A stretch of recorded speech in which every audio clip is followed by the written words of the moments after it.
பெண்ணின் மனமானில் விட வேண்டும், விதிதான் மாறாது. என் பேரின் பின்னே நீ சேர வேண்டும். கடல் கொண்ட கங்கை நிறம் மாற வேண்டும். என்னை மாற்றிவிடு, இதழூற்றிக் கொடு. தங்க மகன் என்ற சிங்க நடை போட்டு அருகில் அருகில் வந்தார்.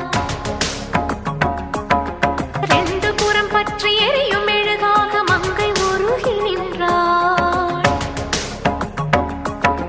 தங்க மகன் என்று சிங்க நடை போட்டு அருகில் அருகில் வந்தார். ரெண்டு புறம் பற்றி எரியும் மெழுகாக மங்கை உருகி